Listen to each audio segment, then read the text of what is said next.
बात करेंगे चक्रव्यूह में फंसे चार धाम प्रोजेक्ट की। ये वही प्रोजेक्ट है जिसके जरिए उत्तराखंड में ऑल वेदर रोड बनाया जा रहा है। एक ऐसा रास्ता जिसमें 12 महीनों में कभी भी चार धाम की यात्रा की जा सके। लेकिन ये प्रोजेक्ट तैयार होने से पहले सवालों के घेरे में है।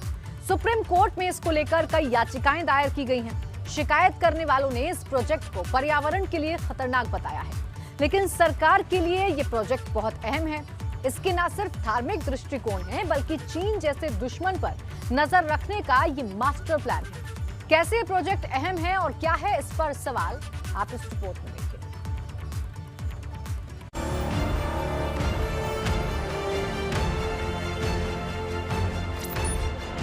चार धाम हिंदुओं की ऐसी तीर्थ यात्रा जिसमें केदारनाथ, बद्रीनाथ, यमुनोत्री और गंगोत्री जैसे चार धाम समाये हैं।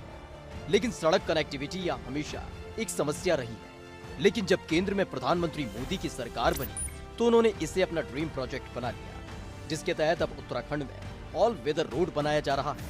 एक ऐसा रास्ता जिसमें 12 महीने में कभी भी किसी भी मौसम में चार धाम की यात्रा की जा सके। लेकिन तैयार होने से पहले ये प्रोजेक्ट सवालों के घेरे में आ गया है।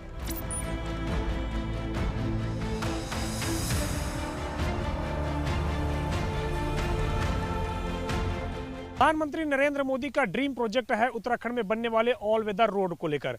अगर बात करें तो ये रोड न सिर्फ चार धाम यात्रा को सुचारू रूप से बेहतर चलाने के लिए साल भर जारी रहेगी, बल्कि सीमावर्ती क्षेत्रों में भी पहुंचने के लिए काफी महत्वपूर्ण परियोजना है।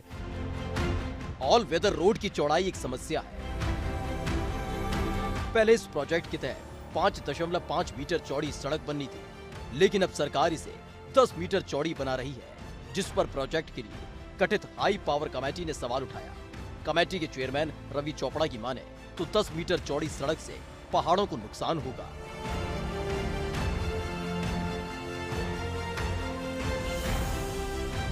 पर्यावरण के लिए खतरनाक है ये रोड।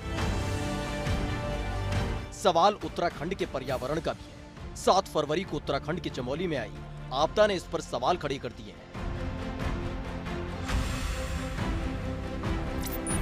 कांग्रेस नेता प्रदीप टम्टा का कहना है कि ये प्रोजेक्ट धार्मिक दृष्टि से ठीक है, लेकिन पर्यावरण की दृष्टि से बेहद खतरनाक। लेकिन इसको लेकर तमाम सारे विपक्षी सांसद लगातार आरोप लगा रहे हैं। कांग्रेस के सांसद प्रदीप टम्टा ने कहा है कि इससे न सिर्फ उत्तराखंड की भौगोलिक स्थिति खराब होगी, बल्कि पर्यावरण को भी काफी ज्यादा नुकसान होगा। आपदा के डर से विकास रोकना ठीक नहीं।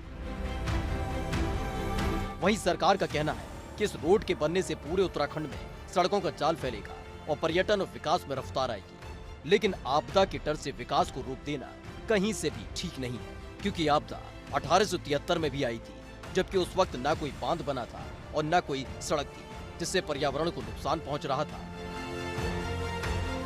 दुनिया का सबसे कमजोर पहाड़ है हिमालय,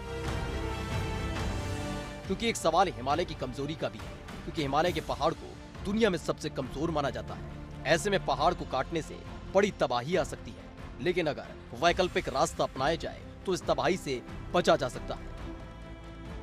क्योंकि पहाड़ों की भौगोलिक स्थिति को समझने वाले लोगों ने सुझाव दिया है कि पहाड़ों को काटकर सड़क बनाने की बजाय नदी के साथ साथ एक दीवार उठाकर दोनों किनारों पर सड़कें बनाई जानी चाहिए।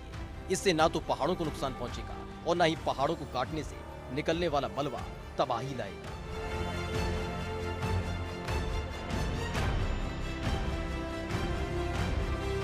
भारत के लिए क्यों अहम है ये प्रोजेक्ट? चार धाम प्रोजेक्ट की ऑल वेदर रोड पर न केवल उत्तराखंड सरकार बल्कि भारत के लिए भी काफी अहम है। राज्य और केंद्र सरकार के लिए प्रोजेक्ट धार्मिक पर्यटन की वजह से काफी महत्वपूर्ण हो जाता है। जिस तरह से केंद्र सरकार देश भर में धार्मिक पर्यटन पर जोर दे रही है, उसी तरह उत्तराखंड सरकार भी लिस्ट में है। ये प्रोजेक्ट चारों धामों के साथ ही कैलाश मानसरोवर की कनेक्टिविटी को बेहतर करेगा।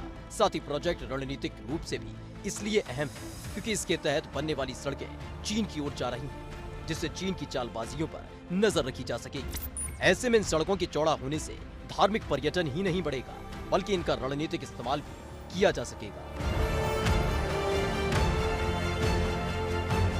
ये बात बिल्कुल गलत है।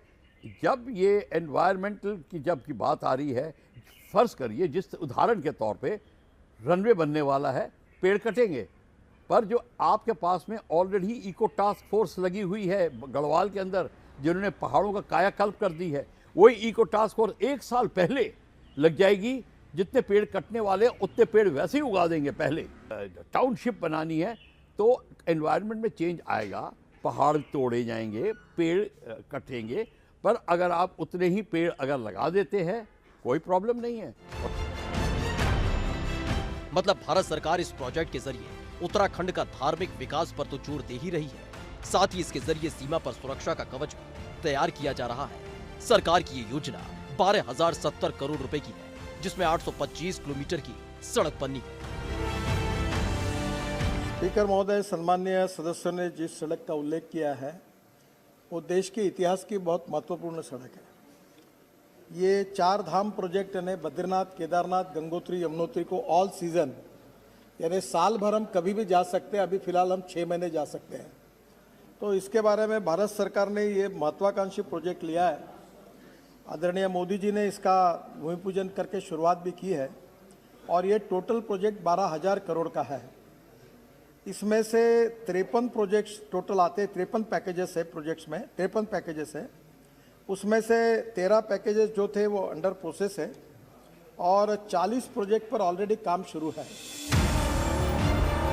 लेकिन पर्यावरण को नुकसान पहुंचाने को लेकर बात देश की सर्वोच्च अदालत तक पहुंच गई है। अब तक कई याचिकाएं दायर की जा चुकी हैं। अब 4 धाम प्रोजेक्ट का पूरा भविष्य सुप्रीम कोर्ट की सुनवाई पर टिका है। बहरहाल कई सारे एनजीओज के पीआईएल के बाद सुप्रीम कोर्ट में ये मामला चल रहा है। सुप्रीम कोर्ट में अभी सुनवाई चल रही है कि किस तरीके से पर्यावरण की दृष्टि को ध्यान में रखते हुए इस परियोजना को पूरा किया जाए, जिसको लेकर रक्षा मंत्रालय ने भी अपनी ओर से हलफनामा दायर किया है। सुप्रीम कोर्ट क्या कुछ इस पे अपना आदेश देता है, इसी के बाद भविष्य पर निर्भर करेगा कि कैसे ये ऑल वेदर रोड और ये 4 धाम परियोजना के लिए जो सड़क बननी है उसका निर्माण हो सकेगा। सुप्रीम कोर्ट के आदेश पर सभी की निगाहें टकी हैं कि किस तरीके से सुप्रीम कोर्ट का आदेश होगा और कैसे प्रधानमंत्री के ये ड्रीम प्रोजेक्ट पूरा होगा। करशन वीरपाल के साथ अविनाश तिवारी, एबीपी गंगा, दिल्ली।